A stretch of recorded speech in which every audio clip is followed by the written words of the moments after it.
अच्छे से याद करेंगे। हमने देखा था प्रियम्बल, भारतीय संविधान की प्रस्तावना के बारे में हम पढ़ रहे हैं, जिसको इंग्लिश में प्रियम्बल कहा जाता है। ठीक है, और ये प्रस्तावना आप जानते हैं, इसकी भाषा किस देश से लिया गया है? प्रस्तावना की भाषा सर, हाँ, कहाँ से लिया गया है? ऑस्ट्रेलिया। तुमको भी नहीं निकालना है, ऑस्ट्रेलिया से लिया गया। ऑस्ट्रेलिया से इसकी भाषा लिए गए, परंतु प्रस्तावना कहाँ से लिए? प्रस्तावना सर अमेरिका के।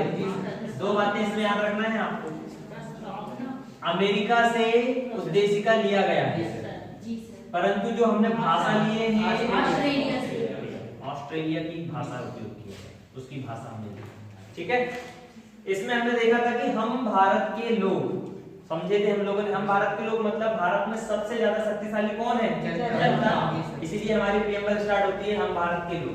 भारत को एक संपूर्ण प्रभुत्व संपन्न, संपूर्ण प्रभुत्व संपन्न का मतलब एक प्रकार से इंडिपेंडेंस, कि हमारे देश के अंदर की नीतियां, चाहे वो आंतरिक हो चाहे बाहरी नीतियां हो, इन सब में अब किसका अधिकार होगा? खुद भारत का होगा, किसी दूसरे देश का इसमें अधिकार बिल्कुल भी नहीं होगा। आगे चलेंगे, संपूर्ण प्रभुत्व संपन्न की बात हो गई। फिर उसके बाद देखा आपने समाजवादी। कौन से संविधान संशोधन के माध्यम से समाजवादी शब्द को जोड़ा गया है? 42वां संविधान संशोधन 1976 के माध्यम से, जिसे मिनी कॉन्स्टिट्यूशन भी कहते हैं, इसके माध्यम से समाजवादी शब्द जोड़ा है। हमने समाजवाद दो प्रकार का पढ़ा था, एक समाजवाद पढ़ा था हमने भारतीय समाजवाद, और एक पढ़ा था साम्यवाद। समाजवाद और एक पढ़ा था साम्यवाद, दोनों में बेसिक डिफरेंस है। ठीक है, कौन बताएगा? बताओ हर्षित। तो समाजवाद में सर सरकार और सर प्राइवेट सेक्टर है, उनका नियंत्रण रहता है दोनों में। हाँ, सरकार का नियंत्रण रहेगा उसमें। इसमें कुल मिला के हम कह सकते हैं गवर्नमेंट और प्राइवेट सेक्टर दोनों आपस में मिलजुल के काम करेंगे, सीधी सीधी भाषा में कैसे? किसी को पर्टिकुलर गवर्नमेंट के अंडर काम करते हैं, और साम्यवाद में कुल मिला के जो नियंत्रण रहेगा गवर्नमेंट का ज्यादा हो जाएगा। ये थी। तो हमारा भारत का जो समाजवाद है वो कैसा समाजवाद है? लोकतांत्रिक समाजवाद, क्योंकि जनता इसमें प्रमुख है, तो हमारा समाजवाद भी लोकतांत्रिक समाजवाद होगी। इसके बाद हमने देखा था समाजवाद के बाद कौन सा शब्द आता है आपका? बंधनिरपेक्ष या धर्मनिरपेक्ष। ये शब्द भी जोड़े हैं क्या? 42वें संविधान संशोधन के माध्यम से जोड़े। चलिए, इसका तात्पर्य होता है कि आप जानते हैं धर्म के व्यवहार के आधार पे हमारे देश में या पूरे वर्ल्ड में 3 प्रकार के देश पाए जाते हैं। पहला देश नास्तिक, दूसरा देश, तीसरा देश नास्तिक देश वो देश होता है जो कि किसी धर्म को नहीं मानता। सैद्धांतिक देश वो होता है जो कि, तुम बताओ, मानता है, क्या मानता है? विशेष धर्म। ऐसा देश जिसका कोई अपना विशेष राजधर्म होगा वो कहलाएगा आपका क्या? सैद्धांतिक देश। जैसे पाकिस्तान इस्लाम धर्म को मानता है, श्रीलंका बौद्ध धर्म को मानता है, अफगानिस्तान इस्लाम धर्म को मानता है, हिंदुस्तान कौन से धर्म को मानता है? कोई धर्म नहीं मानता। तीसरा है अपना देश, कौन सा? धर्मनिरपेक्ष, इसको सेक्युलर कहा जाता है। ऐसा देश जहां पे कोई विशेष धर्म नहीं होगा और वहां की सरकार, वहां की पूरी प्रणाली किसी विशेष धर्म को बढ़ावा भी नहीं देगी, ऐसा देश कहलाता है आपका कौन सा देश? तो हमारा देश कैसा है? एक प्रकार का धर्मनिरपेक्ष देश। ठीक है, अब धर्मनिरपेक्ष के बाद अगला शब्द आपका कौन सा आएगा? समाजवादी, धर्मनिरपेक्ष और लोकतंत्रात्मक। हेडिंग डालेंगे लोकतंत्रात्मक या लोकतंत्र।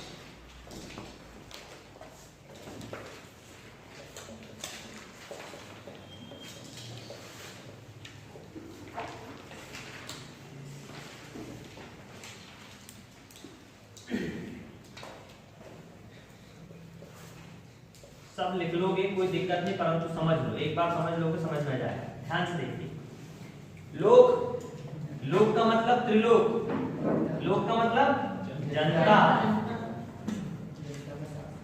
लोक, तंत्र मतलब उनकी शासन।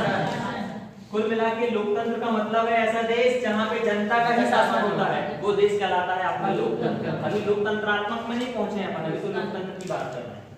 लोकतंत्र की बड़ी प्रसिद्ध परिभाषा दिए हैं अब्राहम लिंकन जी ने, राष्ट्रपति रह चुके हैं आपके अमेरिका के, आप जानते हो अब्राहम लिंकन। उन्होंने कहा था कि लोकतंत्र की सबसे बेहतरीन परिभाषा होती है कि जनता का, जनता के लिए, जनता के द्वारा किया गया शासन कहलाता है क्या आपका? लोकतंत्र। जनता का, जनता के लिए, हमारा जनता के लिए, किसके लिए? जनता के लिए। कौन करेगा शासन? जनता के द्वारा ही होगा, वो कहलाएगा आपका क्या? लोकतंत्र। ऐसा देश जहां पे जनता की प्रमुख रूप से शासन करती है उसे कहते हैं अपन क्या, लोकतंत्र। अब ये लोकतंत्र भी दो प्रकार का होता है बेटा, ध्यान देना। एक लोकतंत्र होगा आपका प्रत्यक्ष लोकतंत्र, और दूसरा लोकतंत्र होगा कौन सा, अप्रत्यक्ष। देखेंगे प्रत्यक्ष लोकतंत्र का मतलब डायरेक्ट डेमोक्रेसी और इनडायरेक्ट डेमोक्रेसी। डायरेक्ट डेमोक्रेसी में क्या होता है, ध्यान से देखिए। अगर प्रत्यक्ष लोकतंत्र को भी देखोगे आप तो पहले इसकी डायरेक्टली एक बात समझ लीजिए। प्रत्यक्ष लोकतंत्र का मतलब जैसे तुम गए और डायरेक्ट जाके तुमने अपने प्रधानमंत्री जाके सुन लिए। डायरेक्ट जो तुम पे शासन कर रहा है या तुम्हें खुद शासन कर रहा है वो एक कहलाता है आपका प्रत्यक्ष लोकतंत्र, जिसमें कोई बीच में मेडिएटर नहीं होगा, जिसमें बीच में कोई भी व्यक्ति शामिल नहीं होगा और वही व्यक्ति डायरेक्ट आपका शासन करने लगे, वो कहलाता है आपका प्रत्यक्ष लोकतंत्र। अब ये कैसा होता है प्रत्यक्ष लोकतंत्र, देखिए इसमें भी दो तीन प्रकार की बातें आपको करना पड़ता है। पहला प्रकार जिसको हम कहते हैं जनमत संग्रह, दूसरा होता है परिप्रेक्षा,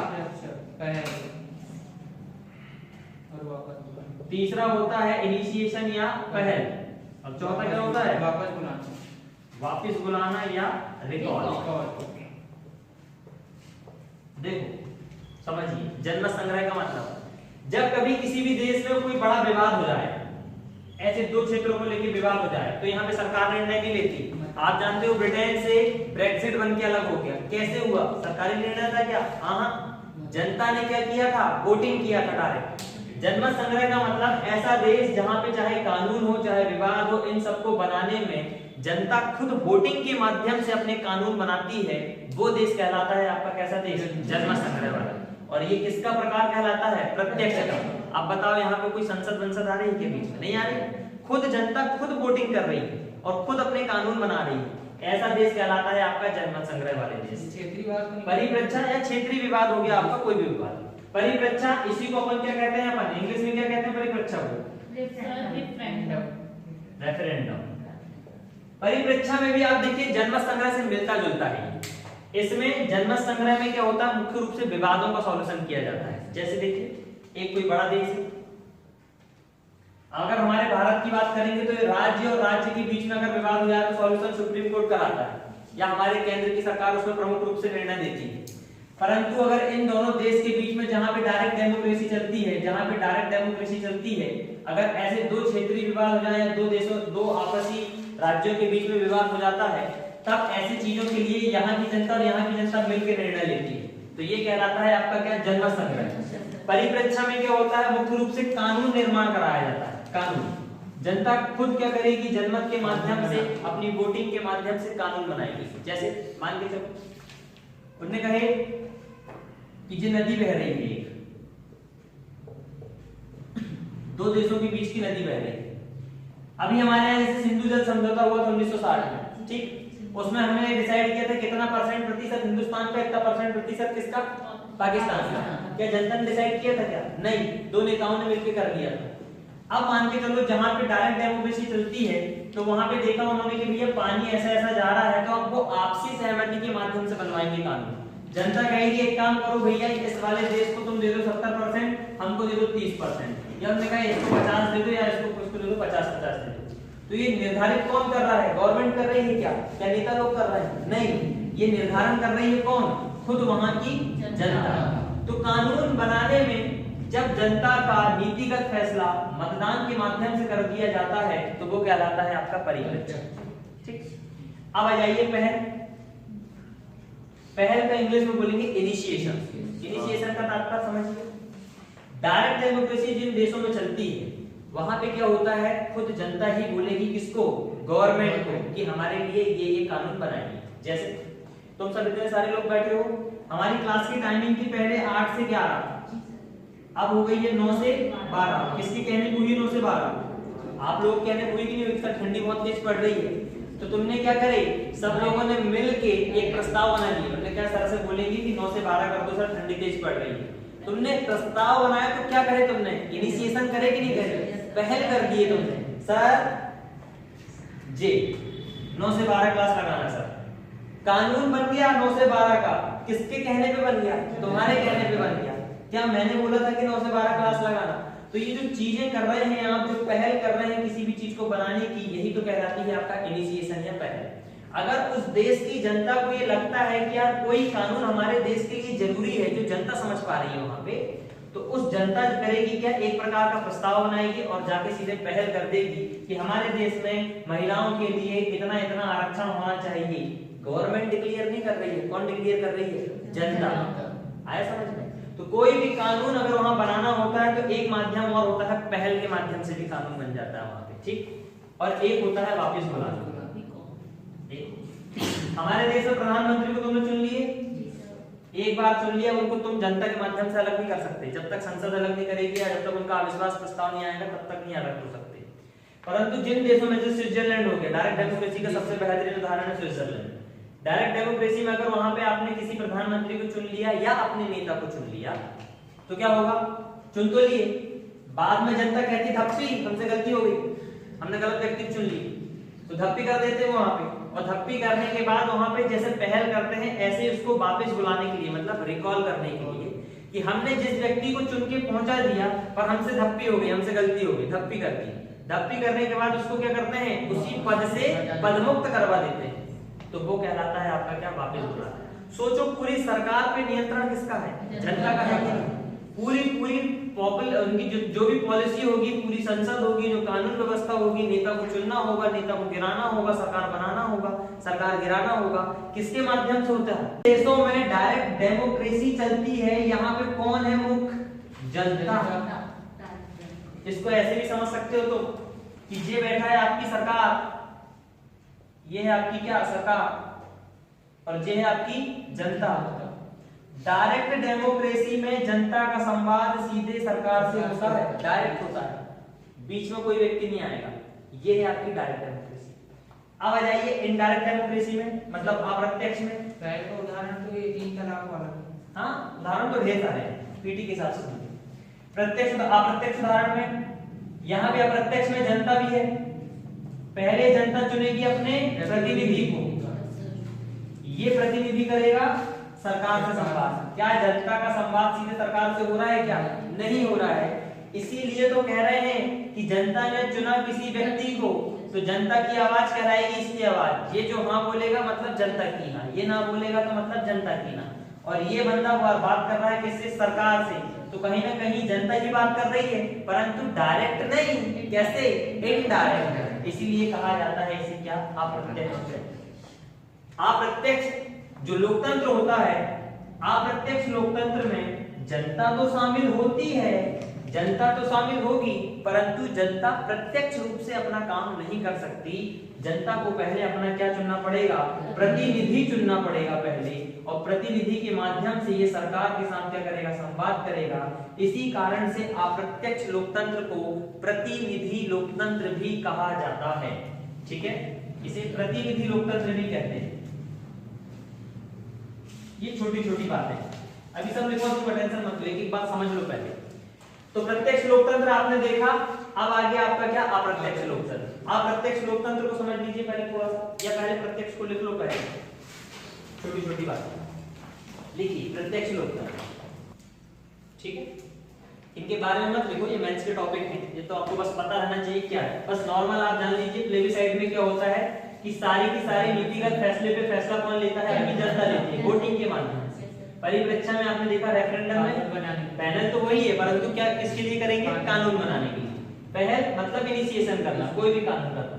जैसे आप देख लो हमारे यहाँ पे जो 3 तलाक का मुद्दा है, 3 तलाक गवर्नमेंट ने नहीं बनाई, वो भी एक प्रकार की पहल थी। पहल एक सायरा बानो करके एक महिला थी जिसने एक PIL दायर करी थी, और उस PIL में उसने कहा था कि भैया एक मुसलमान 4 शादी करता है और किसी एक महिला के साथ 3 बार तलाक तलाक तलाक बोल के खत्म कर देता है रिश्ता, तो क्या ये गलत कानून है कि नहीं? तो ये बात हुई थी, तो उसने PIL दायर करी। अब देखो उसने न्याय की मांग करी, पर उसी का न्याय क्या बन गया, एक प्रकार का पहल बन गया, और वही पहल आज 3 तलाक कानून के रूप में निकल के आया है, ठीक है ना। जो तलाक की बिद्दत होता है उसमें उसको खत्म कर दिया उन लोगों ने कि कोई भी मुस्लिम व्यक्ति, कोई भी शौहर अपनी महिला को ऐसे मैसेज में 3 बार तलाक तलाक तलाक लिख के पहुंचाएगा तो तलाक नहीं होता, ऐसा नहीं माना जाएगा। अब भले मुस्लिम बोर्ड उसमें बड़ी 3-4 प्रकार की बातें करे, परंतु उन्होंने ये इस कानून को लेके क्या कर दिया कि जो व्यक्ति ऐसे करके तलाक देगा तो उस प्रकार को उसमें क्या होगी, कानूनी कार्रवाई हो सकती है, ठीक है।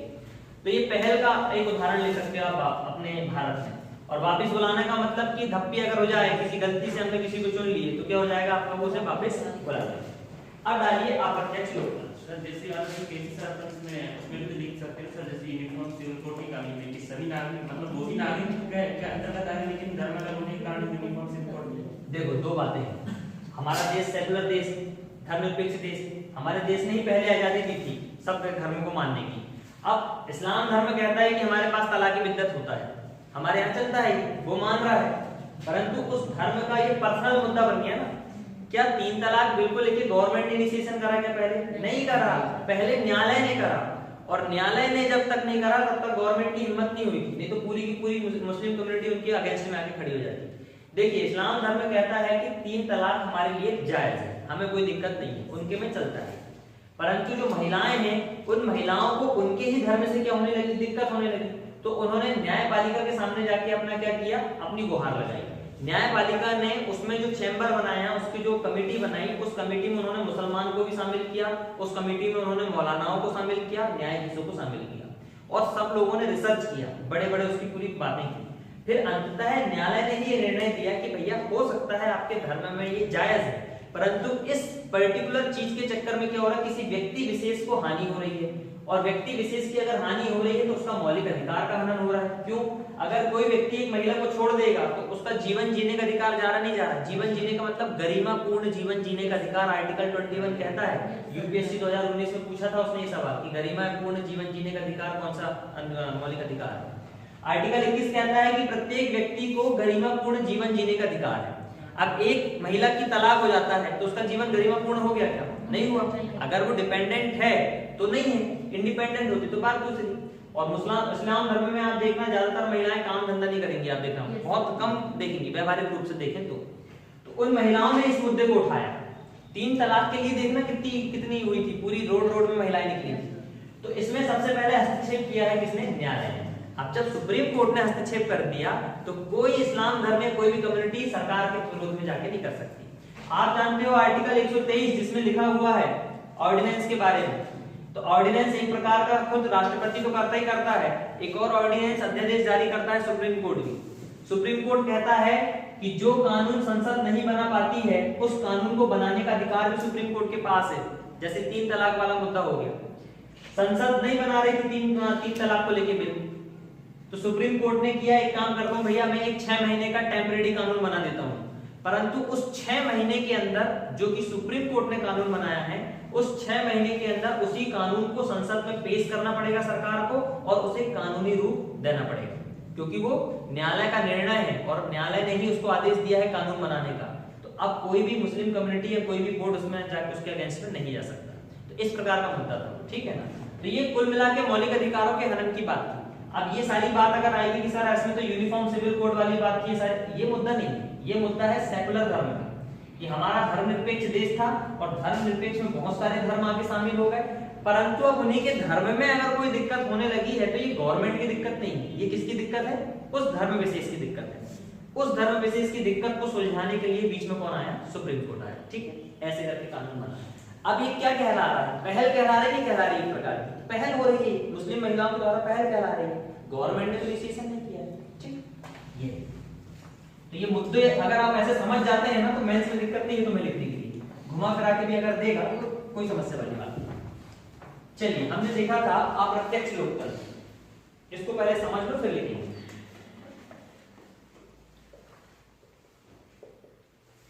अप्रत्यक्ष लोकतंत्र, इनडायरेक्ट डेमोक्रेसी।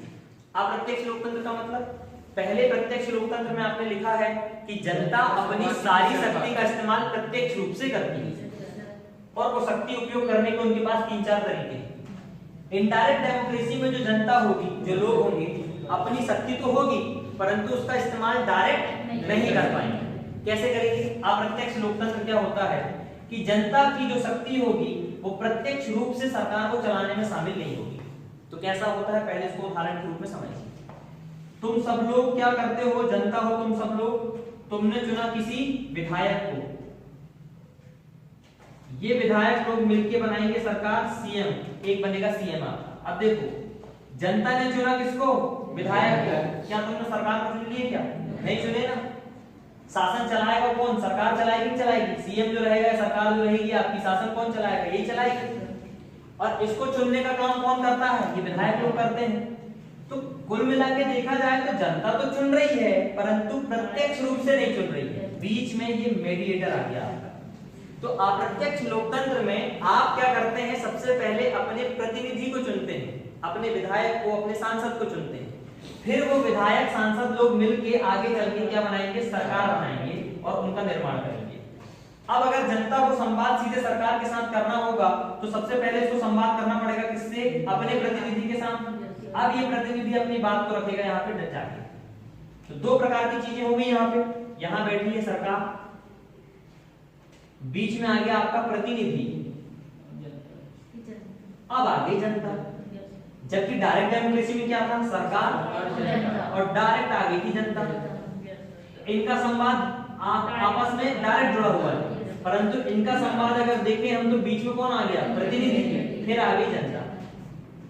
अब एक बात बताओ, कोई भी बात जब संसद में बिल उठता है तो वहां के प्रतिनिधि कहते हैं कि नहीं ऐसा होना चाहिए, ऐसा होना चाहिए, ये होना चाहिए। मान के चलो तुमने दिनेश राय मुर्मू को चुना, वैसे नाम नहीं लेना चाहिए ऐसा किसी का भी, किसी व्यक्ति को हमने चुना, तुमने मेरे को चुना, ठीक, कि तुमने कहा है कि प्रदीप सर अगर हमारे लिए संसद में जाके बैठेंगे तो हमारे लिए अच्छा काम करेंगे। अब जब कानून बनाने की बात आती है तो मैं तुम्हारे घर घर जाके पूछता हूँ कि भैया ऐसा ऐसा कानून बन रहा, बताओ क्या करूं, क्या करूं? नहीं ना, मैं खुद अपने मन मर्जी से बात कर देता हूँ वहां पे। तो मैंने जो हाँ कहा वो किसकी हाँ हो गई? आप सबकी। मैंने जो ना कहा वो किसकी ना हो गई? आप सबकी हो गई। अब बात ये फंस गई यहाँ पे कि मान के चलो इनडायरेक्ट डेमोक्रेसी में जनता ने भले ही अपने प्रतिनिधि को चुना, जैसे 3 तलाक के मामला ले लो, जनता चाहती थी कि 3 तलाक का मुद्दा समाप्त होना चाहिए, परंतु ये प्रतिनिधि चाह रहा है कि 3 तलाक वोट बैंकिंग के आधार पर इसने कहा सही है। अब बात विवाद बन गया कि नहीं बन गया? जनता कह रही थी कि नहीं होना चाहिए था, परंतु प्रतिनिधि इसके समर्थन में जाके खड़ा है, तो दिक्कत होगी कि नहीं होगी? ऐसी सिचुएशन में अप्रत्यक्ष लोकतंत्र सबसे ज्यादा हानिकारक होता है कि तुम जिस प्रतिनिधि को चुन रहे हो, मान के चलो वो आतंकवादी गतिविधियों में लिप्त मिला तो क्या कह सकते हो? आज जैसे मान के चलो कोई भी नेता है, जनता नहीं चुन के पहुंचाई उसको, अब वो आगे जाके संसद में क्या बोल रहा है, क्या नहीं बोल रहा है, वो कौन जानता है? कोई समझता है क्या? नहीं समझता है, परंतु उसको चुन के तो तुमने ही पहुंचा है ना। इसीलिए जब भी वो कानून बनाने में अपना जो वोटिंग देगा वो वोटिंग कहलाती है जनता की वोटिंग, परंतु वो डायरेक्ट जनता तो नहीं कर रही है, वोटिंग कौन कर रहा है? प्रतिनिधि कर रहा है। और ये प्रतिनिधि का संवाद किसके साथ चल रहा है? सरकार के साथ। इसीलिए जनता डायरेक्ट सरकार के साथ संवाद न करके इनडायरेक्टली वे में सरकार से संवाद करती है, इसलिए ऐसे लोकतंत्र को कहा जाता है इनडायरेक्ट डेमोक्रेसी या अप्रत्यक्ष लोकतंत्र। अब ये जो लोकतंत्र है अप्रत्यक्ष लोकतंत्र, ये भी 2 प्रकार के, एक होता है संसदीय लोकतंत्र और एक होता है अध्यक्षात्मक लोकतंत्र। देख लेना स्पेलिंग नहीं आती। देखिए संसदीय लोकतंत्र क्या होता है, नाम से ही अगर खेलना सीख जाओगे तो समझ में जाए। संसदीय मतलब संसद का, संसद के आप जानते हो हमारे यहाँ 3 हिस्से होते हैं, कौन कौन से? लोकसभा, राज्यसभा और राष्ट्रपति, प्रेसिडेंट, ये 3 हिस्से हैं संसद के। अब जब कभी भी कोई भी कानून आएगा तो पहले लोकसभा में आया, लोकसभा के बाद राज्यसभा में गया, राज्यसभा के बाद वो राष्ट्रपति के पास जाके बन जाएगा, ठीक है ना। तो ये कानून निर्माण की जो प्रक्रिया आप देख रहे हैं, ये संसदीय व्यवस्था चल रही है, तो ये संसदीय अप्रत्यक्ष लोकतंत्र आपका हो गया। क्यों? क्योंकि इसमें जनता ने जिन लोगों को चुन के पहुंचाया है वो यहाँ बैठ के कानून बना रहे हैं, तो संसद के माध्यम से बन रहा है, तो संसदीय लोकतंत्र। अब इसमें एक बात और समझिए, क्या बात? आप जानते हो हमारे यहाँ पे कार्यपालिका होती है एक होती है विधायिका और एक न्यायपालिका। न्यायपालिका का सरकार से अभी कोई संबंध नहीं मानता। विधायिका, कार्यपालिका, यही कार्यपालिका क्या कहलाती है? आपकी सरकार कहलाती है। ध्यान से समझना, संसदीय लोकतंत्र में सरकार का जो निर्माण होता है, संसदीय अप्रत्यक्ष लोकतंत्र की हम बात कर रहे हैं, संसदीय अप्रत्यक्ष लोकतंत्र में सरकार का जो निर्माण होता है वो निर्माण मुख्य रूप से देखा जाए तो विधायिका से ही शक्ति प्राप्त करती है। कैसे शक्ति प्राप्त करती है? देखिए, ये जो कार्यपालिका के 7 सदस्य लोग हैं, इसको नाम लेके समझेंगे। अब देखिए, बहुत इंपॉर्टेंट टॉपिक है ये, इसलिए इनको समझना बहुत जरूरी है। हमने देखा ये लोकसभा है और ये सरकार है। सरकार का काम है नीतियों को लागू करना, इनका काम है, विधायिका का काम है नीति को बनाना। ये बनाएगी और ये लागू करेगी। अब देखो सरकार में मान चलो नरेंद्र मोदी है, अमित शाह है, राजनाथ सिंह है, निर्मला सीतारमण है, पीयूष गोयल है, ये सारे ज्योतिरादित्य सिंधिया सब लोग। अरे ये लोग कार्यपालिका के बाद में हैं, पहले किसके हैं? ये विधायिका के हिस्से हैं। और जब कभी कोई भी कानून बनेगा तो पहले कानून बनाएगी कौन? विधायिका। जब तक वो कानून नहीं बनेगा तो कार्यपालिका लागू कैसे करेगी? आया समझ? अब जब तक ये कानून ही नहीं बनेगा तो कार्यपालिका लागू नहीं कर पाएगी, मतलब सरकार लागू नहीं कर पाएगी। और इसको लागू करने के लिए पहले कानून बनाने की शक्ति किसके पास? सरकार के पास कि विधायिका के पास? विधायिका के पास। तो मुख्य रूप से सरकार को शक्ति कौन प्रदान कर रहा है? विधायिका। तभी तो कानून लागू होगा कि नहीं होगा। इस कारण से कहा जाता है जो संसदीय लोकतंत्र होता है आपका, उस संसदीय लोकतंत्र में आप देखेंगे जो सरकार होती है वो सरकार इस विधायिका से अपनी शक्ति प्राप्त करती है। और दिख ही रहा है आपको तो आमतौर पर। इसके अलावा देखो सरकार का प्रमुख कहलाता है पीएम और देश का प्रमुख कहलाता है हमारा राष्ट्रपति। ऐसे देश जहां पे संसदीय लोकतंत्र चलता है यहाँ पे दो प्रकार के राजा हो जाते हैं, एक पूरे देश का राजा राष्ट्रपति, एक राजा सरकार का राजा जिसे कार्यपालिका का प्रमुख कहेंगे। ऐसे देशों में कार्यपालिका का प्रमुख और देश का प्रमुख दोनों अलग अलग काम करते हैं। अलग अलग हो गए कि नहीं हो गए? प्रधानमंत्री हमारे यहाँ संसद में जाके बैठता है, राष्ट्रपति बैठता है क्या जाके? नहीं बैठता ना। ये पूरे देश का प्रमुख है, ये पूरी सरकार का प्रमुख है। तो देश का प्रमुख कौन कहलाता है? राष्ट्रपति। देश का प्रमुख प्रधानमंत्री नहीं होता। परंतु कार्यपालिका का जो प्रमुख होता है प्रधानमंत्री, इसके पास मुख्य रूप से सारी शक्तियां होती हैं, क्योंकि इसको किसने चुना है? जनता ने चुना है। और जनता ने चुना है इसलिए इसके पास सर्वाधिक शक्तियां होती हैं। राष्ट्रपति को जनता नहीं चुनती, राष्ट्रपति को तो यही लोग चुनते हैं, जनता अप्रत्यक्ष रूप से चुनेगी इसको।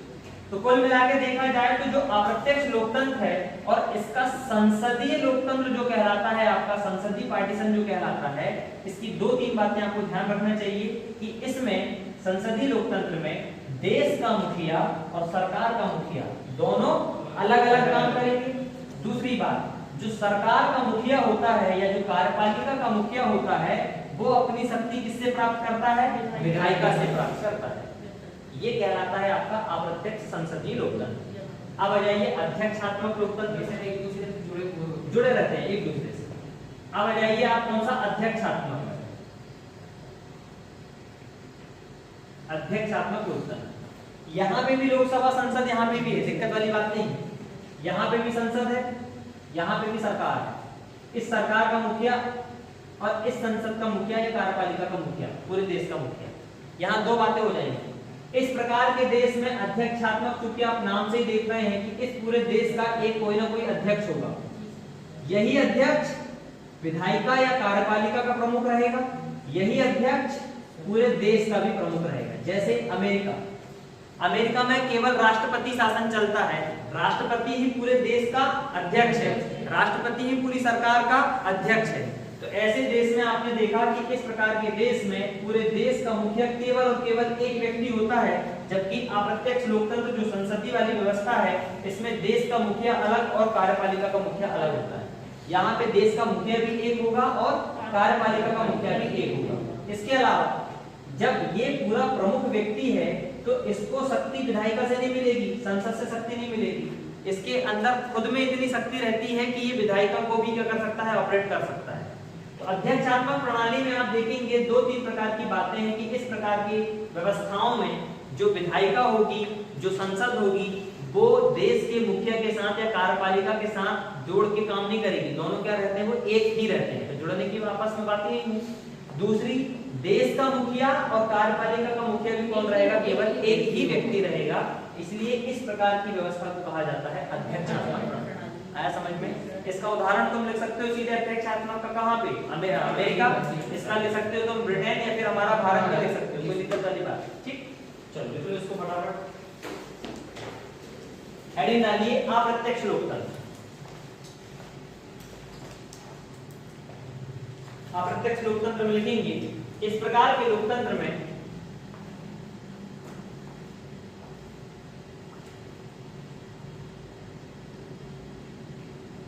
लोगों द्वारा चुने गए प्रतिनिधि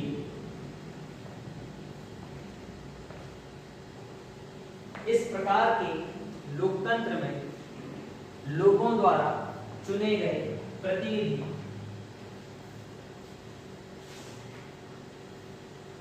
सर्वोच्च शक्ति का इस्तेमाल करते हैं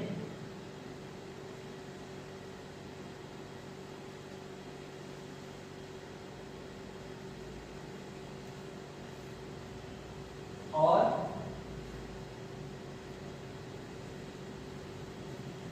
सरकार चलाते हुए कानूनों का निर्माण करते हैं।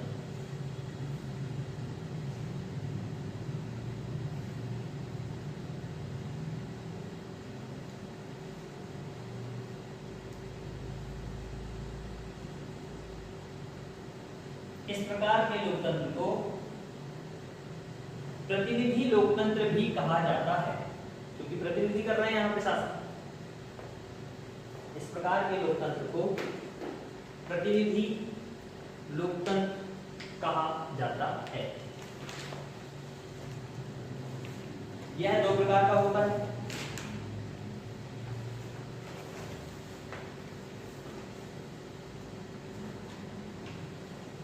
एक हो गया संसदीय और दूसरा हो गया राष्ट्रपति या अध्यक्षात्मक।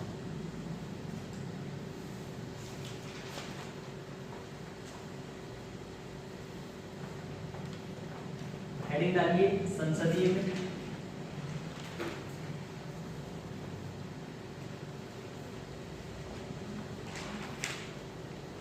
लिखिए इस प्रकार के लोकतंत्र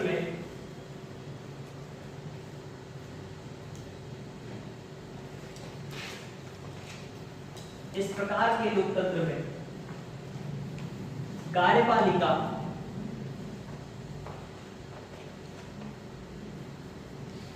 अपनी वैधता ब्रैकेट में लिख लेंगे शक्ति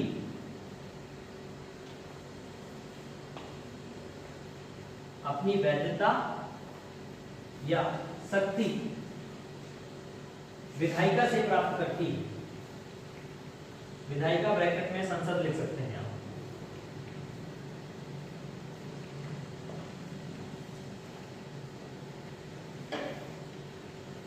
और इस प्रणाली में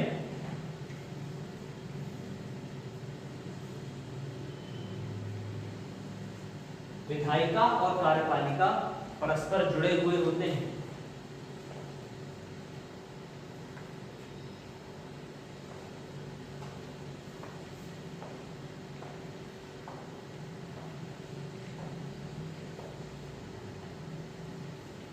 इसमें राज्य का मुखिया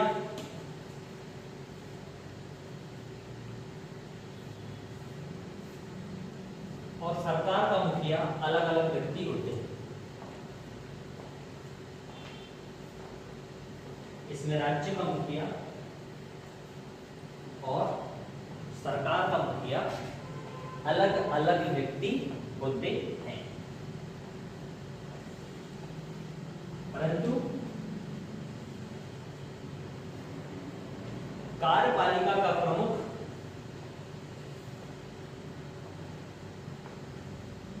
ही पूरे देश का प्रमुख शासक होता है। उदाहरण प्रधानमंत्री लेता है। कार्यपालिका का प्रमुख पूरे देश का प्रमुख शासक होता है। एग्जाम्पल जरूर लिखा करो। उदाहरण प्रधानमंत्री। और राज्य का मुखिया कौन कहलाएगा हमारे देश के लिए? राष्ट्रपति। ठीक है, चलिए दूसरा लिखेंगे इसमें अध्यक्षीय प्रणाली या राष्ट्रपति प्रणाली।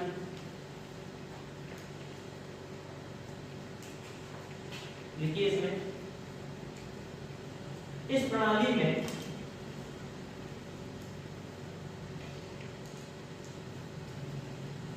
राज्य का अध्यक्ष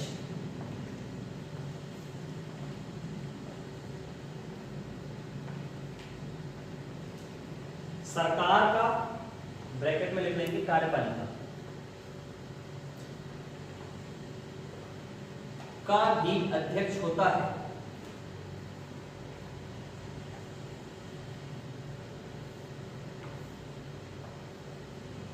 और कार्यपालिका अपनी वैधता और शक्तियां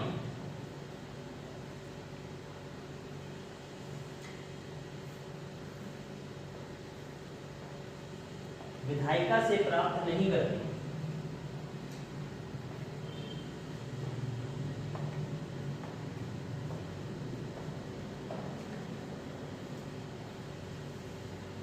इस प्रकार की प्रणाली में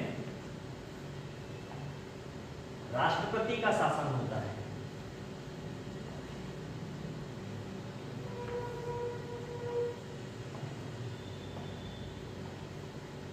इस प्रकार की प्रणाली में किसका शासन होता है? राष्ट्रपति का शासन होता है।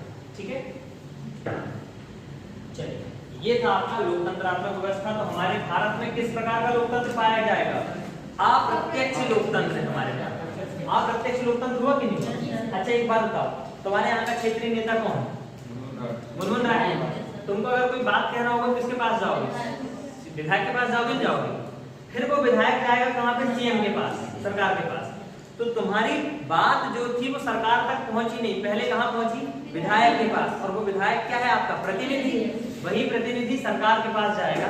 ये पूरी प्रणाली हमारे देश में चल रही है, इसलिए हम इसको क्या कहते हैं? पेपर में कई बार आता है पीटी में, भारत का लोकतंत्र कैसा लोकतंत्र, इतने सारे क्वेश्चन आया। और अगर ऐसे क्वेश्चन नहीं बने तो यहाँ मोटर चल रही है, उसके पंखे में जाके जान दे देना, ठीक? अगर ऐसे क्वेश्चन भी गलत करके आए। चलो अच्छा, अप्रत्यक्ष में पूछेगा तो फिर संसदीय लोकतंत्र हो जाएगा। दो सवाल बन सकते हैं, डीप में जाएगा, मैं इसमें सुन लेता हूँ, मेरे कान में तेज है, वहां से भी आवाज आती है। अगर पूछेगा भारत का लोकतंत्र कैसा है तो ऑप्शन देख लेना, प्रत्यक्ष है क्या अप्रत्यक्ष है। अगर उसमें बोल रहा कि संसदीय प्रणाली है या अध्यक्षात्मक प्रणाली है तो कौन सी प्रणाली है? क्लियर? तुम्हारे कॉन्सेप्ट क्लियर होना चाहिए, सवाल तो कैसा भी है। चलिए अब अपना आ गया प्रियम्बल में, हमने देखा कि क्या हो गया, हम भारत के लोग भारत को एक संपूर्ण प्रभुत्व संपन्न समाजवादी धर्मनिरपेक्ष और लोकतंत्र। अब आ गया क्या? राज्य, गणतंत्र।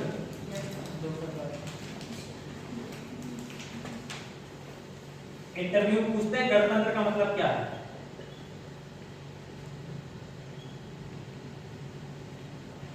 ठीक है, देखो गण, जन गण, जन का मतलब लोग, गण मतलब समूह, तंत्र मतलब शासन। जनता के समूह का शासन हो गया क्या आपका? गणतंत्र। तो जनता का ही शासन, नाम बदल। चलो इसको कहते हैं गणतंत्र। अब देखो गणतंत्र का तात्पर्य होता है कि जैसे हमारे देश का जो राष्ट्रपति होगा, ध्यान से समझना, पहले उदाहरण समझ लो ताकि थ्योरी आसानी से समझ में आए। हमारे देश का मुखिया कौन है? राष्ट्रपति। अब आप बताओ हमारे यहाँ राष्ट्रपति कौन है? श्री रामनाथ कोविंद जी। एक बार इंटरव्यू में पूछे हमारे देश का प्रधानमंत्री कौन? तो एक बोला मोदी। अच्छा फिर उन्होंने बोला नहीं सर नरेंद्र मोदी। अच्छा नहीं सर नरेंद्र दामोदर मोदी। अच्छा ऐसा बोले। चलो हमारे यहाँ का राष्ट्रपति कौन है? रामनाथ कोविंद। ठीक है, अब जब राष्ट्रपति का पद खराब मतलब क्या हो जाएगा? इनका समाप्त हो जाएगा, कार्यकाल समाप्त हो जाएगा, तो इनका बेटा भी होगा कोई ना कोई। क्या बेटा ही राष्ट्रपति बनेगा क्या? नहीं बनेगा। कुछ समय सीमा के लिए होती है। जब यहाँ पे हमारे यहाँ का जो राष्ट्रपति का होगा तो यहाँ पे हम किसके माध्यम से लेके आएंगे इनको? चुनाव के माध्यम से। वो भले ही प्रत्यक्ष अप्रत्यक्ष हुई एक अलग कहानी, राष्ट्रपति का चुनाव अप्रत्यक्ष होता है।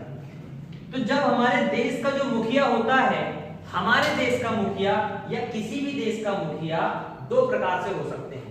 एक चुनाव के माध्यम से देश का मुखिया बन सकता है, दूसरा वंशानुगत के माध्यम से बन सकता है।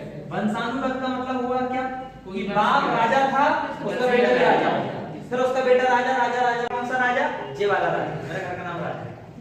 तो एक देश का मुखिया बनता है चुनाव के माध्यम से, एक देश का मुखिया बनेगा वंशानुगत के माध्यम से, वंश के आधार पे। ठीक है, तो ऐसे देश जहां पे देश का मुखिया चुनाव के माध्यम से बनेगा वो कहलाएगा आपका गणतंत्र। अब तंत्र भी दो प्रकार के होते हैं, जब इतना समझ रहे हो इतना और समझ लेना, 5 रुपए ज्यादा तो देना फीस में। ठीक है, तंत्र समझो, एक होता है गणतंत्र और एक होता है राजतंत्र। राजतंत्र में होता है राजा का बेटा राजा, राजा का बेटा राजा, राजा का बेटा राजा, और उस राजा का बेटा प्रतीक बन जाएगा आपका देश का मुखिया। राजतंत्र जैसे कहां चलता है? ब्रिटेन में। तुम्हारे यहाँ ब्रिटेन में जरूर प्रधानमंत्री है, परंतु वहां का सम्राट आज भी है कि नहीं? महारानी है कि नहीं? वहां उनकी लड़की फिर बन जाएगी महारानी, उनकी लड़की फिर बन जाएगी महारानी। तो यहाँ पे लोकतंत्र तो है, यहाँ पे भी लोकतंत्र है, परंतु लोकतंत्र के साथ राजतंत्र।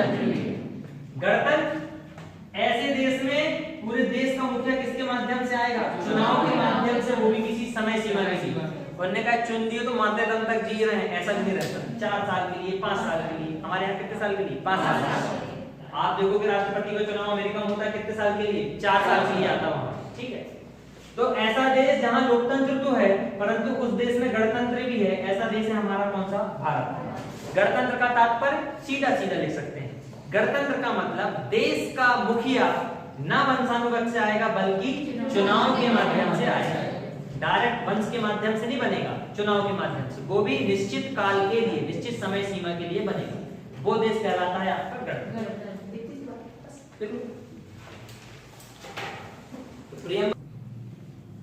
ठीक है, चलिए ये हो गया आपका गणतंत्र।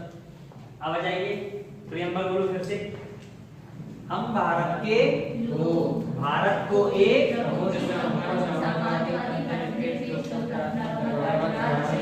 बनाने के लिए राजनीतिक न्याय तथा उसके समस्त नागरिकों को सामाजिक, आर्थिक और राजनीतिक न्याय। सामाजिक हेडिंग डालेंगे न्याय। तो न्याय के अंदर की बातें हो गई। हमारे देश में लोगों को कितने प्रकार के न्याय प्राप्त हैं? 3 प्रकार। प्रियम्बल खुद बताती है। तथा उसके समस्त नागरिकों को सामाजिक न्याय, आर्थिक न्याय और 3 प्रकार के न्याय की व्यवस्था है हमारे यहाँ, सामाजिक, आर्थिक और राजनीतिक न्याय। देखिए सबसे पहले न्याय आप देखेंगे तो इसमें पढ़ेंगे आप सामाजिक न्याय, एक पढ़ेंगे आप आर्थिक न्याय और एक पढ़ेंगे आप राजनीतिक न्याय। देखना भैया न्याय की बात, सामाजिक न्याय की बात देखेंगे। सामाजिक न्याय का मतलब जहां आप रह रहे हो पूरे देश में कहीं पे भी आओ जाओ आपके साथ सामाजिक न्याय होना चाहिए। किसी व्यक्ति के साथ धर्म, उसके रंग रूप, उसकी कास्ट, जिसके आधार पर उसके साथ अगर भेदभाव नहीं हो रहा है तो मतलब वो क्या है? सामाजिक न्याय। देखो एक कुआं समझते हो क्या होता है? पनिया भरन को जाए कोई, इसमें पानी भरा है और यहाँ तुमने देखा एक तो खंभा लगा रहता है, रखा रहता है खंभा। कई बार बाल्टी खींचते खींचते बाल्टी का वजन ज्यादा, खींचने वाले का वजन कम, तो रुको। अब यहाँ पे बहुत सारी महिलाएं आई घूंघट डाल के। ठीक, ये कौन है? ब्राह्मण। और अपने ऊपर मत लेना, ये है कोई क्षत्रिय, अच्छी कास्ट। एक महिला आई मेरी, तेरी, हैं? अब देखो गांव में कुआं एक ही था, अब पानी एक ही जगह भर सकते थे, ब्राह्मण को भी भरना, क्षत्रिय को भरना और तेली को भरना है। अब हमारी छोटी जाती है, हम लोग भैया गरीब लोग, पढ़ो तो हमसे ही रहे। ठीक, अब जे आई, इनने पानी भरी, जैसे ही मेरी घरवाली ने कुआं के पास आई, एक ने बाल्टी फेंक के मार दी, गुंडू फेंक के मार दी। अब सीधी बात उससे पूछू ने क्या मारे भाई? उन्होंने हमारे यहाँ गाँव पानी भर सकती, तू छोटी जाति की है, तू ऐसी है वैसी है, ये है वो है, नाश मिट्टी, ये मिट्टी, वो मिट्टी, सब प्रकार की मिट्टी। अब इसको गाली दे दी, अब वो रोज गाता है मेरे घर में बोर खोदाओ, मेरे घर में बोर खोदाओ। मैंने कहा कब होगा? बोले पानी नहीं भरने दे रहे मेरे को वहां पे। मैंने कहा क्यों? मेरे को छोटी जाति बोल दी उन्होंने। अब देखो क्या हुआ, भेदभाव हुआ कि नहीं हुआ? जाति के आधार पर उसके साथ क्या हो गया? भेदभाव हो गया। ब्रिटेन चले जाओ, अमेरिका चले जाओ, सबरे गोरे गोरे लोग रेस्टोरेंट में बैठ के खाना खा रहे हैं, सब जन। एक साउथ अफ्रीका का आ गया जिससे काला सा था वो आए। अब देखो यहाँ सब बैठे हैं, जैसे अंदर आया उसको भगाई दिए बाहर। उन्होंने कहा क्यों भगाए? मैं काला था इसलिए भगा दिए बोले मेरे को। उसको खाने का अधिकार नहीं है क्या? क्या हो रहा है? सामाजिक अन्याय हो रहा है किसी व्यक्ति के साथ। अगर आप समाज में जी रहे हैं, उस समाज में जी रहे हैं, और उस समाज में लोग आपके रंग रूप को देख के, आपकी जाति को देख के, आपके धर्म को देख के अगर आपके साथ भेदभाव करते हैं तो वहां पे आपके साथ सामाजिक अन्याय हो रहा है। तो हमारे देश में ऐसी कोई व्यवस्था नहीं है, देख रहे बेटा कुआं है और अगर तुमने गलती से किसी को बोल दिया तो भयंकर मारेंगे तुमको, भयंकर मारेंगे, और सीधे गैर जमानत होती है उसमें सीधे उठा के जेल डाल देते हैं, आपको पता है। ऐसे ही एक चीज और समझना, ये अच्छी बड़ी कॉलोनी है, ये बीच की रोड,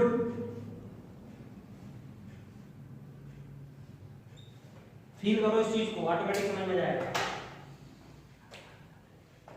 जे सोनू का घर, जे लड्डू का घर, जे नेहा का घर, जे प्रियंका का घर, जे शिवानी का घर। अरे जो जेंडर डिस्क्रिमिनेशन हो गया, ठीक है, आइट साइड भी रह सकते हो तुम, कोई दिक्कत वाली बात नहीं। जे ऋषभ का घर, जे आशीष का घर, जे अभिजीत का घर, जे क्या नाम है योगेश का घर। अब जे एक बंगला खाली था, यहाँ आया मैं सामान लेके, जे प्रदीप का घर। पाइपलाइन डली यहाँ पे नल लगा, यहाँ पे नल लगा, यहाँ पे नल लगा, यहाँ पे नल लगा, यहाँ पे नल लगा, यहाँ पे नल लगा, यहाँ पे नल लगा, यहाँ पे नल लगा, यहाँ पे नल, यहाँ नहीं लगा।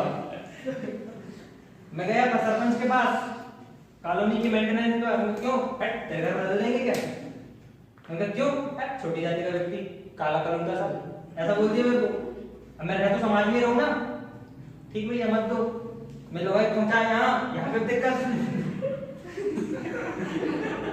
बड़ी समस्या, पानी नहीं मिला हमको। अब तो कोई बात नहीं है, ध्यान दो। कचरा गाड़ी आ गई, यहाँ आई, यहाँ कचरा भरी, यहाँ भरी, यहाँ भरी, यहाँ भरी, यहाँ भरी, यहाँ भरी, पूरा कचरा यहाँ पलटा चली गई। हमारा कचरा मिलेगी, उल्टा कचरा चल गई। अरे जी क्या हो रहा है? सामाजिक अन्याय हो रहा है, भेदभाव हो रहा है। ऐसा हमारे देश में किसी व्यक्ति के साथ ना हो, इसलिए हमारे यहाँ पे न्याय दिया गया, सामाजिक न्याय। तुम चलते फिरते किसी को बोल मत देना, नहीं तो बेटा कंप्लेंट कर देगा तो सीधे उठा के जा देंगे। परंतु प्रमाण होना चाहिए, नहीं तो जे जाके बोलेगी कि मेरे को खाला बोल दिया था। तुम्हारे पास वीडियो है क्या? मैं डिलीट कर दूंगा वहां से। भेदभाव नहीं है, ठीक है ना? तुम जाके कंप्लेंट कर दो। तो ये क्या है? एक प्रकार का सामाजिक अन्याय हो रहा है। तो हमारे देश में ये सारी चीजें जनता के साथ ना हो, इसलिए हमने क्या दे दिया? सामाजिक न्याय। ये हो गया सामाजिक न्याय। समझ में आया क्या होता है सामाजिक न्याय? जीवन जीते जीते आपके साथ अगर कोई भेदभाव कर रहा है तो सामाजिक अन्याय हो जाता है, वो नहीं होना चाहिए। अब आ जाइए आर्थिक न्याय। आर्थिक न्याय का तात्पर्य देखिए, दो तरीके समझो। एक दुकान है, तुम्हारा घर रहेगा तो विवेक, अच्छा तुम लोग अब घर रहेंगे क्या? एक बना दे दूंगा मोनिका का, एक बना दे दूंगा विवेक का, ठीक? तो तुम बोलोगे सर हमारा घर नहीं है। चलो ये दुकान है किसकी? विवेक की। अब मैं आया यहाँ पे, अच्छा पहले कौन आया? मान चलो आशीष आया सामान देने, इसको सामान दे दिया उसने, मैं आया सामान देने, हम सामान नहीं ले पा रहे, ठीक? हमने कहा हम एक दुकान खोलेंगे, हमने दुकान खोली जिसकी घर के सामने, तेरे घर के सामने मेरा घर बनाऊंगा। मैंने कहा तेरी किराना दुकान के सामने मेरे किराना दुकान बनाऊंगा, यहाँ बनाया, सबने ग्राहक ही जा रहा है, यहाँ कोई आ ही रहा है, कोई नहीं आ रहा, सामान नहीं खरीद रहा है हमसे। हमने पूछे पता करे क्यों भैया ऐसा क्यों हो रहा है, और ने कहा तेरे से खरीदेंगे क्या? तेरा छुआ तेरे यहाँ सामान नहीं खरीदते, अरे तो खरीदो मत तो दे दो, तेरे को देंगे क्या हम सामान? ऐसा हो गया। क्या हो गया? ये आर्थिक अन्याय हो गया। एक बार आर्थिक अन्याय कैसे हुआ? एक तो मैं व्यापार नहीं कर पा रहा हूँ, ऊपर से खाने को चीजें भी नहीं मिल रही है, खाने की चीजें नहीं मिल रही तो सामाजिक अन्याय हो गया, व्यापार नहीं कर पा रहा हूँ तो आर्थिक अन्याय हो गया। ठीक, मैंने कहा दुकानदारी नहीं कर पा रहा हूँ, मैं चला गया नौकरी लेने, सबको नौकरी मिल रही है, केवल किसको नहीं मिल रही है, मेरे को ही नहीं मिल रही है, सही बात नहीं मिल रही है ना, तो ये भी क्या हो गया मेरे पास, आर्थिक अन्याय हो गया। तो इस प्रकार की व्यवस्था हमारे यहाँ पे ना हो, इसलिए कहलाता है आपका क्या, आर्थिक न्याय। ऐसे ही एक प्रावधान हमारे संविधान में राज्य के नीति निर्देशक तत्वों में आर्टिकल 39 में आपने देखा होगा। आर्टिकल 39 कहता है कि भैया समान कार्य के लिए समान वेतन होना चाहिए, मतलब पुरुष जो काम कर रहे हैं और उस काम के लिए महिलाओं को पुरुष को जितनी सैलरी मिल रही है वही काम अगर महिला करती है तो उसको भी उतनी ही सैलरी मिलना चाहिए। एक लड़की डीएफ बनती है, डिस्ट्रिक्ट फोर्स में जाती है, कांस्टेबल बनती है तो 27,000 इसको भी मिलेगा, तो 27,000 लड़के को भी मिलेगा। एक आईएएस बनेगा लड़का, जिसको मिलेगा 1,18,000, तो एक लड़की को भी 1,18,000 मिलेगा। जैसा बंगला उसको वैसा बंगला उसको, जैसी गाड़ी उसको वैसी गाड़ी उसको। तो क्या हुआ, ये आर्थिक न्याय हो गया, किसी के भी साथ में हमने क्या नहीं किया, डिस्क्रिमिनेशन नहीं किया। अब जाइए राजनीतिक न्याय, आर्थिक और सामाजिक को मिला के अनुपातिक न्याय, ये अनुपातिक कभी आएंगे अपन, अनुपातिक बन जाएगा। ठीक, अब देखिए राजनीतिक न्याय क्या होता है। तुम जेई कॉलोनी में आए, मान चलो, देखो जेई कॉलोनी ले लो, अब जैसे जैसे मैंने यहाँ बोर खुदवा लिया, अपने लिए पानी की व्यवस्था कर लिया, अब मेरा बड़ा दिमाग खराब हुआ, मेरे लड़के बच्चे बोलते हैं हमारे बाप के पास कोई दम ही नहीं है, लोग इतना वो कर देते हैं, हमारे पापा कुछ कर नहीं पाते। 5 साल बाद यहाँ पे चुनाव हुआ कॉलोनी के मेंटेनेंस वाले का, सब अपने अपना फॉर्म भरेंगे, उन्होंने कहा भैया जो व्यक्ति, जैसे मान चलो यहाँ से कौन है, अच्छा ये प्रियंका है, एक तरफ से एक प्रियंका ने फॉर्म भर दिया, इधर से किसने भर दिया, कौन है ये, ऋषभ ने फॉर्म भर दिया, ये कौन है, एक्स कहाँ तुम्हारा, भाई आगे डायरेक्ट तुम एक्स, मतलब एक्स करो, वाई ने फॉर्म भर दिया, सबने फॉर्म भर दिया, मैंने कहा मैं भी भरूंगा फॉर्म ताकि देश को विकास करूं, मैं फॉर्म भरने गया, मेरे को फॉर्म ही नहीं दिए, भगाई दिए। ठीक भैया, मेरे को फॉर्म नहीं दिए। अब वोटिंग डालने गया, मैंने कहा चलो मैं वोट डालूंगा, मैंने देखा कि इन सारे लोगों में से ये भाई अच्छा है, योगेश अच्छा है, मेरे काम की बात कर लेता है बेचारा, तो मैंने कहा वोट डाल के आऊंगा, इसको जिताऊंगा। मैं वोट डालने गया तो कलर पकड़ के बाहर भगा दिए। कुल मिला के मैं कुछ कर ही नहीं पा रहा हूँ, जीवन जीना व्यर्थ है मेरे लिए, तो राजनीतिक न्याय भी नहीं मिला मुझे। हमारे भारत में आप देखना, कोई भी व्यक्ति, मैं व्यक्ति की बात कर रहा हूँ, हमारे देश के नागरिकों की बात कर रहा हूँ, हमारे भारत का कोई भी नागरिक, चाहे वो मुसलमान हो, चाहे हिंदू हो, सिख हो, ईसाई हो, कोई भी हो, चाहे वो काला हो, चाहे गोरा हो, चाहे सांवला हो, चाहे लंगड़ा हो, चाहे दूल्हा हो, चाहे अंधा हो, कोई भी हो, कोई भी व्यक्ति हमारे देश में प्रधानमंत्री भी बन सकता है, राष्ट्रपति भी बन सकता है, सब कुछ बन सकता है। और कोई भी व्यक्ति हमारे देश में, हमारे देश का नागरिक जाके वोटिंग भी कर सकता है। नौकरी में देखना, पीएससी का रिजल्ट आया, उसमें बराबर लिखा नहीं लिखा, ओबीसी के लिए इतना, जनरल के लिए इतना, एसटी के लिए इतना, एससी के लिए इतना, ईडब्ल्यूएस के लिए इतना, भूतपूर्व सैनिक के लिए इतना, दिव्यांग के लिए इतना, लंगड़ों के लिए इतना, ऐसे समझ ना, मैं सब बोलना नहीं चाहिए कि दिव्यांग बोल रहा हूँ। तो ये सारी बातें अलग अलग दे रहे हैं, पर क्या हमने उनके साथ भेदभाव किए? नहीं किए ना, सबको मौका दिए कि नहीं दिए? यही तो कहलाता है राजनीतिक न्याय।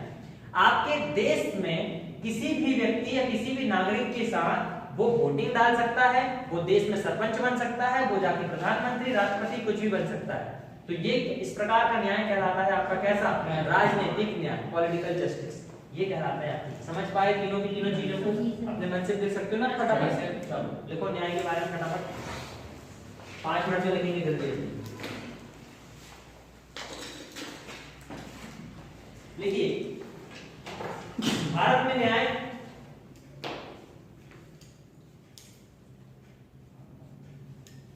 भारतीय संविधान की प्रस्तावना में मुख्य रूप से 3 प्रकार के हैं।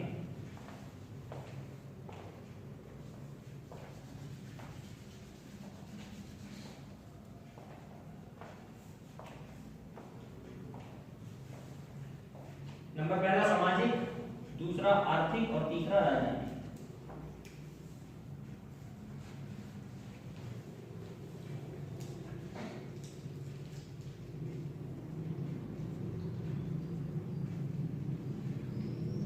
देखिए पहला सामाजिक न्याय है।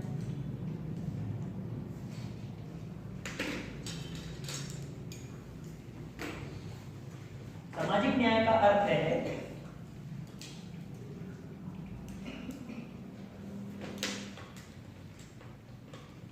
हर हर व्यक्ति के साथ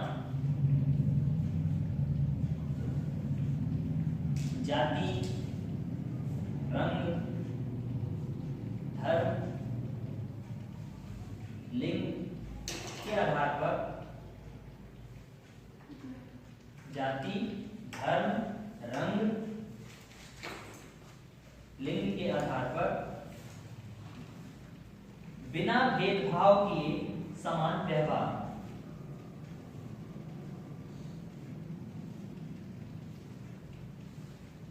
बिना भेदभाव किए समान व्यवहार।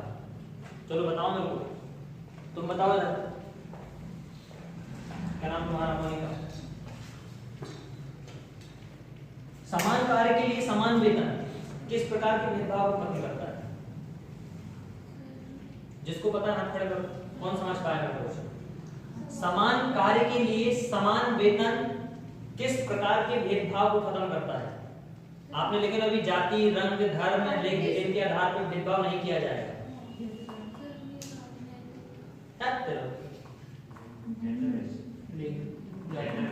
अरे नहीं आ रहा समझ में क्या?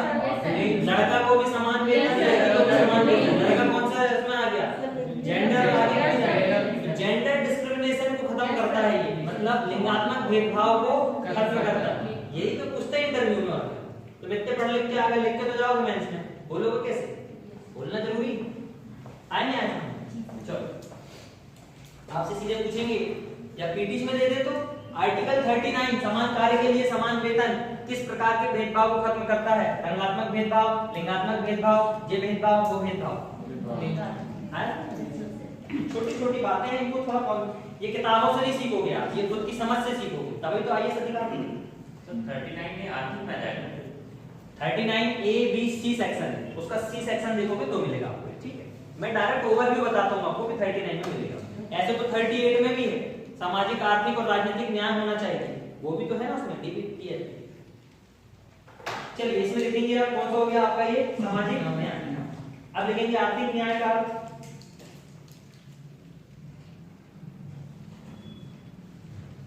इसका अर्थ है कि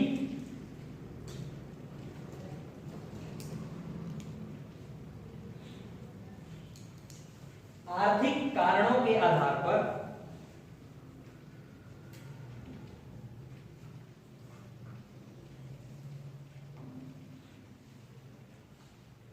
किसी भी व्यक्ति से भेदभाव नहीं किया जाएगा।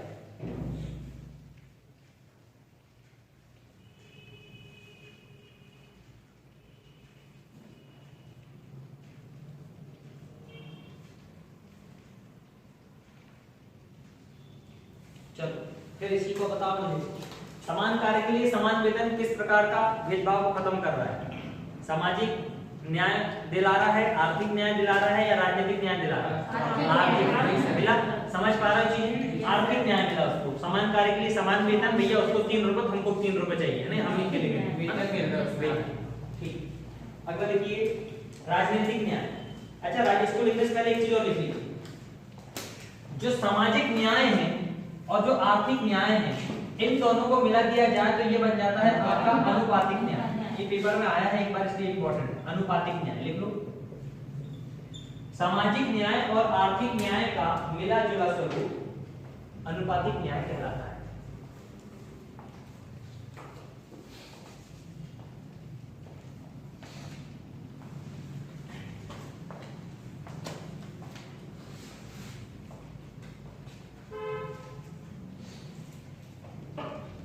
अब लिख लीजिए कौन सा न्याय आ गया आपका? राजनीतिक न्याय। अब इसमें दो चीजें समझ लीजिए राजनीतिक न्याय। एक राजनीतिक न्याय मैंने बता दिया, वोटिंग वाला, चुनाव वाला। एक राजनीतिक अधिकार ये भी कहलाता है आपका। देखो कलेक्टर के ऑफिस जाना है, मान चलो तुम सब लोग गए, ठीक? कलेक्टर के ऑफिस में किसको एंट्री किसको मिलेगी, किसको नहीं मिलेगी? बताओ। विशेष लोगों को मिलेगी, क्यों बाकी लोगों को नहीं मिलेगी? मिलेगी सबको। देखो तुमने बोल दिया विशेष लोगों को मिलेगी, मतलब तुम राजनीतिक अन्याय कर रहे हो। मिलेगी सर सबको। सबको मिलेगी एंट्री, तुम सब लोग चल जाओगे, बारी बारी से सबको मिलेगी। मतलब सरकारी दफ्तर हो, चाहे वो किसी राजनीतिक दफ्तर हो, चाहे वो सरकारी दफ्तर हो, उन सब में भारत के प्रत्येक नागरिक को, इवन प्रत्येक व्यक्ति को, व्यक्ति और नागरिक में फर्क होता नहीं होता। कोई विदेश का व्यक्ति आएगा और वो विदेश का व्यक्ति आके अपना डॉक्यूमेंट सबमिट करना है, उसको वीजा लगाना है, तो कहाँ जाएगा? सरकारी दफ्तर में जाएगा। और अगर उसके साथ भेदभाव करने लगे रहता है तो अमेरिका से आए हम तेरे को नहीं आने देंगे। वैसे तो अमेरिका से आए उसको अच्छे से लेके आएंगे और ऐसा चलता उल्टा अपने यहाँ तो क्या उसके साथ राजनीतिक अन्याय नहीं हो जाएगा? इसलिए जो राजनीतिक न्याय की बात है वो व्यक्ति और नागरिक दोनों को पर्याप्त होते हैं। तो जो सरकारी दफ्तर होंगे, जो राजनीतिक दफ्तर होंगे, इन सभी दफ्तर में प्रत्येक व्यक्ति को जाने का अधिकार होता है। यहाँ पे किसी विशेष वर्ग को आप अनुमति नहीं देते हैं, हर प्रकार के लोग जा सकते हैं। मैं भी जा सकता हूँ, आप भी जा सकते हैं, आप भी चलो, ठीक ऐसा। तो लिखिए, तो ये 3 प्रकार के न्याय आप लोगों ने देखा है। पेपर में जो सवाल आया है और आने की संभावना है वो ये वाला होगा। देखो ये तीनों तत्व हम लोगों ने लिए कहां से? ये याद रखेंगे, सामाजिक न्याय, आर्थिक न्याय और राजनीतिक न्याय, इन तीनों तत्वों को हम लोगों ने रूसी क्रांति से लिया है। कहां से लिया है? रूसी क्रांति, जो कब हुई थी? 1917 में हुई। ठीक, लिख लेंगे, नोट बना के और डब्बा करके लेंगे, डब्बा बना देंगे इसके ऊपर।